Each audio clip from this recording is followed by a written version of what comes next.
Hi, everyone. Welcome back to another video. China, an economic giant and a well-known and popular as Asian tiger and an emerging superpower of 2050. So we bring you the top 10 reasons why China will rule the world in 2050. So, stay tuned to number 1, as it is one of the major reasons for them all. Number 10. China's economic potential. Kicking off today's list with a statement of President Xi Jinping, China's strongman leader was in an expansive mood as he led over celebrations marking the 70th anniversary of the People's Republic in the month of October. China, he said, with a proud civilization spanning over 5 millennia, will write a more brilliant chapter in our new journey toward the realization of the two centenary goals and the Chinese dream of great national renewal. The twin goals, to be achieved by 2049, are the rejuvenation of the Chinese nation both economically and territorially by reunifying with Taiwan. Mr. Xi has reason to be grandiloquent. Number 9. China's economy second to the US. On number 9, there is China's economy that is second to the US. China's $14 trillion economy is second only to the US. Standard Chartered reckons that on the basis of buying power parity, China will take the number 1 slot as early as next year. Even in nominal terms, depending on how you analyze the data, the Chinese economy is expected to surpass the US at some point in the 2030s. China is also the world's largest trading nation in goods, according to management consultancy McKinsey, and Chinese and Taiwanese companies account for more than a fifth of this year's global Fortune 500. It ranks in the world's top 2 countries for getting and giving foreign direct investment and is the second biggest spender on research and development at some $300 billion previous year. Technology is arguably at the center of the changing relationship between China and the world. McKinsey. Number 8.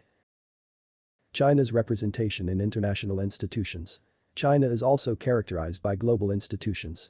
Its citizens sit at the top of global bodies like the International Telecommunications Union, and until Meng Hongwei was detained for reportedly confessing in a Chinese court to taking bribes, Interpol. Once dismissed as a copycat maker of cheap gadgets, China now rivals the US in technology, sparking a new arms race in areas such as artificial intelligence and fifth-generation telecoms networks. Technology is arguably at the center of the changing relationship between China and the whole world, wrote McKinsey in a report about the country's global relations. While China needs access to foreign markets to support tech development, it also wants to increase the market share for local technology players. Other countries are paying close attention to whether China breaks from global trade to focus on its domestic market, the report says. This scrutiny actually reflects the inconvenient truth Mr. Xi did not bring up in his anniversary speech. China's rise and modus operandi have created waves across the globe, threatening foreign relations and imperiling trade, tech, and capital flows. Number 7. An important part of the global economy. The very big question for the future is whether it will backtrack and become an integrated part of the global economy or whether the current decoupling will turn into a massive rift. This would create a two-gear world economy, much as has happened with the splinternet, bifurcated between China and the rest of the world. The Sino-US trade war and consequent tariff rises threaten to unstitch global supply chains as manufacturers move to cheaper shores in Southeast Asia and elsewhere. The broader tech war and concerns over national security has put chipmakers and others on notice that they can no longer deal with blacklisted Chinese organizations. US national carriers, for example, have been banned from using Huawei as a supplier. But the backlash from America's own tech giants, many of which have long griped at China's intellectual property theft and uneven playing field in terms of market access and subsidies, shows how much they want access to the nation's market. Huawei is on its 3rd license extension, enabling US companies to work with it despite the ban. How the blacklisting of Huawei plays out will dictate the course of future relations in tech. An outright ban would, many analysts argue, be an own goal, forcing China to ratchet up its efforts in self-sufficiency and cutting American players out of a 1.4 billion strong market. Getting access to China's market may look less attractive if it means being shunned by an entire generation of consumers, but caving in does not guarantee an open door. Number 6. China's powerful industries. On number 6. There is a reason that is China's powerful industries. China has flexed its muscle in other industries such as airlines, hotels, and movie producers, all of which have been called upon to choose between acquiescing or rebelling. China's insistence on its sovereignty over the independently ruled island of Taiwan has snagged the likes of Marriott International. The hotel group was blamed for seriously violating national laws and hurting the feelings of the Chinese people when it listed Taiwan as a country in some online forums. It apologized and changed the forms. Others have been less swift to apologize, including the cartoon show South Park. The show's producers tweeted a fake apology following its banned in China episode that satirized censorship in the country. They said, Like the NBA, we welcome the Chinese censors into our home and our hearts. We too love money more than freedom and democracy. We good now, China. Number 5. China's GDP. The manufacturing hub China has an estimated GDP nominal of $15.2 trillion as of 2020. Furthermore, it also has a GDP per capita of $10,839 as of 2020. As measured by GDP by purchasing power parity (PPP), which adjusts for price level differences across countries, China already has the largest economy in the world. The Asian behemoth has seen massive economic gains over the past decade, but economists promise that it is just the tip of the iceberg for what the future holds. The big economic variations are happening right in front of the residents' eyes. Number 4. Development of high-quality infrastructure. On number 4, there is a high-tech infrastructure of China. Without a doubt, the changes are attracting a brand new set of entrepreneurs and others looking for financial opportunities amid the seemingly unstoppable growth.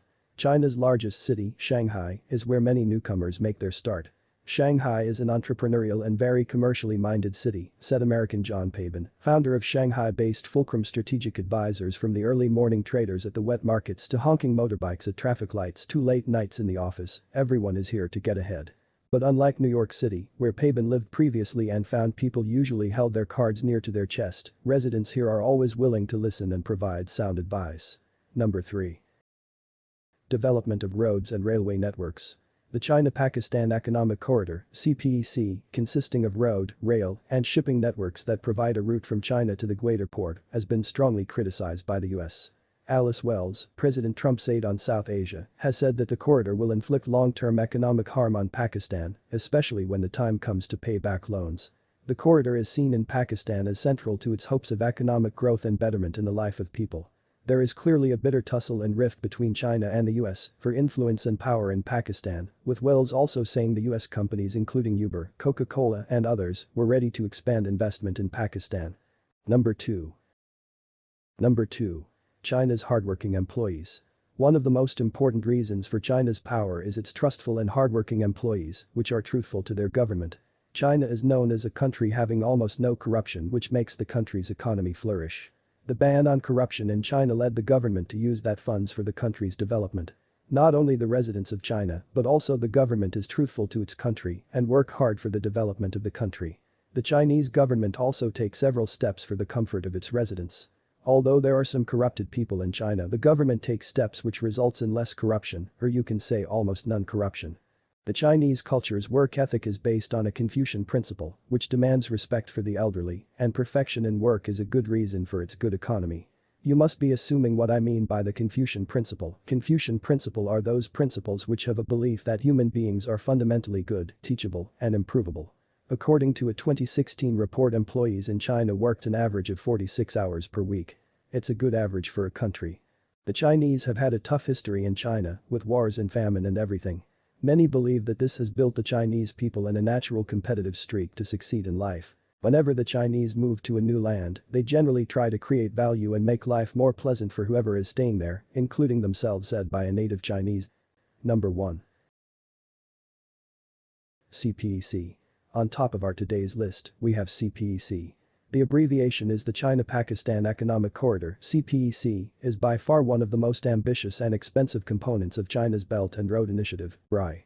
The Economic Corridor, a mix of transportation and energy infrastructure projects at an estimated cost of $60 billion, has been implemented with full dedication and support from the Chinese government since it was officially launched in 2015. In recent years, CPEC has received more international attention and scrutiny than the BRI projects in any other country, and for a good reason. If it is completed as envisioned, it can have significant consequences for China's geopolitical and economic interests.